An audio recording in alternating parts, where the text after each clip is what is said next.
यह बात है 1970 से 80 की, जब जापान में डर का माहौल था। डर एक ऐसी चीज का जो है या नहीं पता नहीं। डर एक ऐसी चीज का जो दिखने में तो बहुत सुंदर थी, लेकिन उसके द्वारा दी गई मौत बहुत खौफनाक हुआ करती थी। डर उसका जिससे जापान के लोग डरते थे। आज हम बात करेंगे कुचिसाके ओन्ना के बारे में। जापान के सुनसान रास्तों में कुचिसाके ओन्ना चेहरे पर सर्जिकल मास्क पहने ज्यादातर बच्चों को अपना शिकार बनाती थी। उसका चेहरा सर्जिकल मास्क से ढका होता है और वह बच्चों के पास आकर उनसे पूछती है, क्या मैं सुंदर दिखाई देती हूँ? सुनने में यह सवाल एक मामूली सा सवाल लगता है, लेकिन इस सवाल का जवाब शायद सबसे मुश्किल हो सकता है, क्योंकि इस सवाल का जवाब आपकी जान ले भी सकता है और बचा भी सकता है।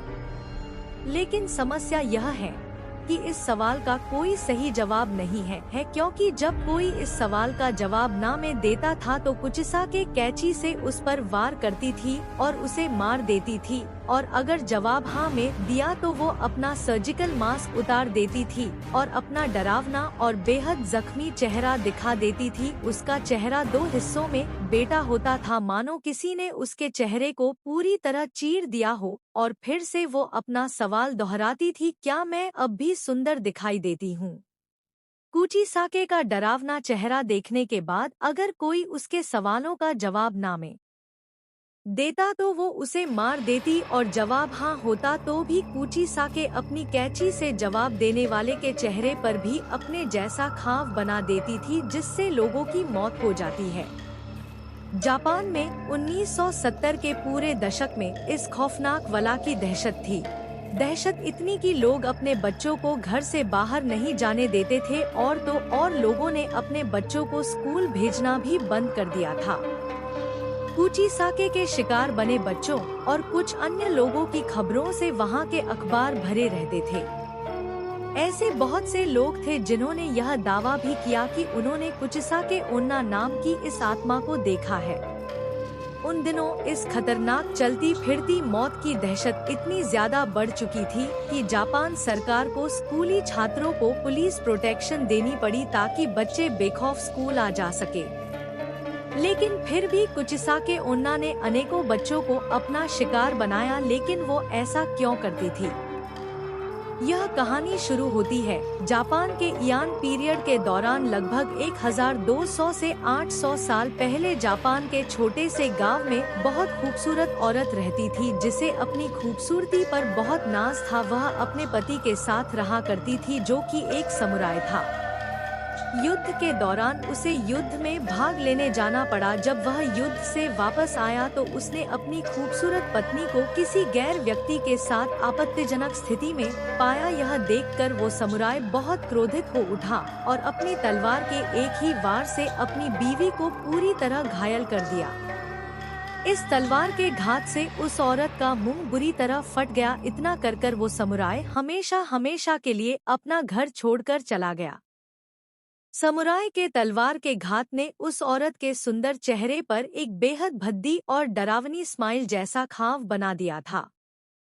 जब उस औरत ने अपने चेहरे का यह हाल देखा तब उसे यह महसूस हुआ, जिस खूबसूरती पर उसे नाज था वह चेहरा अब बेहद डरावना दिखाई देता है। वो खूबसूरत औरत मर गई और लोगों को लगा ये कहानी खत्म हो गई।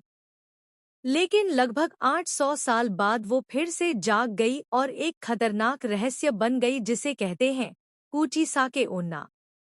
आज भी जापान के कई लोगों का मानना है कि कुचिसाके ओन्ना आज भी जापान की सुनसान गलियों में घूम रही है, अपने अगले शिकार की तलाश में। कुचिसाके ओन्ना ऐसा माना जाता है कि यह एक क्रूर समुराई की पत्नी की आत्मा है, जिसने उसे धोखा देने के लिए उसे मार डाला था। कुछ लोग यह भी कहते हैं कि वह एक योकाई है। वह ज्यादातर अकेले लोगों को दिखाई देती है। वह अपने चेहरे पर एक सर्जिकल मास्क और असामान्य रूप से लंबी कैंची के साथ नजर आ रही है।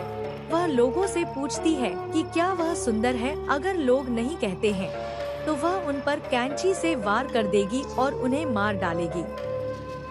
यदि लोग हाँ कहते हैं तो वह अपना मुखौटा हटा देती है और अपना असली मुंह दिखाती है, जो सिरे से सिरे तक कटा हुआ है और कई नुकीले दांतों से भरा हुआ है, और फिर पूछती है कि क्या वह सुंदर है।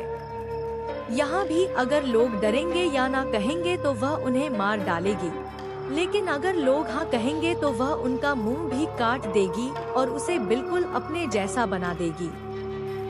खुद को बचाने का एक तरीका यह है कि आप उसे बताएं कि वह ठीक या औसत दिखती है। आप उसे उपहार या मिठाई देकर और बचने के लिए कुछ समय के लिए उन्हें खरीदकर भी उसका ध्यान भटका सकते हैं। लेकिन अगर वह किसी को जाने देती है तो वह बाद में उन्हें मारने के लिए भी वापस आ सकती है। आप YouTube चैनल इन्फोग्राफिक शो पर उन पर एक वीडियो देख सकते हैं। कटे मुंह वाली महिला के साथ मुठभेड़ में कैसे बचे। किसी भी लोक कथा की किसी भी दुर्भावनापूर्ण चीज के साथ मुठभेड़ से बचने के लिए पहला नियम यह है कि पहले कभी भी इसका सामना न करें। यह मानते हुए कि कुची से कोना अलौकिक है, यदि आप छेद करते हैं और अपना घर कभी नहीं छोड़ते हैं तो भी आप सुरक्षित नहीं हैं। वह कहीं भी प्रकट हो सकती है, जैसे ठीक आपके पीछे अभी। हालांकि किसी मुठभेड़ से बचना काफी सरल है।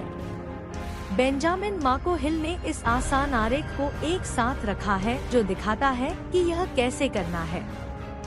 संभावित परिणाम: तुम्हें मार डालेगा, तुम्हें आधा काट देता है, तुम्हारा मुंह काटता है, इसलिए यह उसका जैसा प्रतीत होता है। खैर, यह आदर्श नहीं है। किंवदंती के कुछ अन्य संस्करण जो ऊपर दिए गए चित्र में नहीं दर्शाए गए हैं, आपके शरीर को जीवित और पूरी तरह से बरकरार रख सकते हैं। आप दोनों प्रश्नों का उत्तर हाँ देकर अपनी किस्मत आजमा सकते हैं, और कुछ लोग कहते हैं कि वह आपको अकेला छोड़ देगी।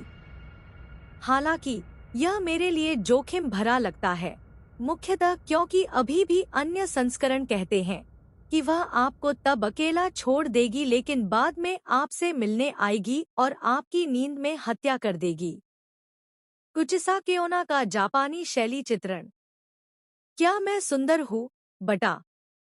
जब वह पहली बार आपसे पूछती है क्या मैं सुंदर हूँ, आप कह सकते हैं मैं, थोड़ा औसत, जो उसे भ्रमित कर देगा और आपको नरक की तरह भागने का मौका देगा।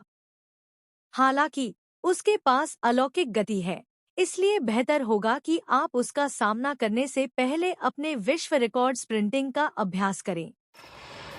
दूसरी विधि, कटे मुंह वाली महिला में कुछ पिशाच विद्याओं के समान मजबूरी होती है। यदि आप पैसे, संभावित सिक्के या हार्ड कैंडी फेंकते हैं तो वह उन्हें लेने के लिए रुक जाएगी, जिससे आपको उस पूरी दौड़ जैसी नरक चीज पर बढ़त मिल जाएगी।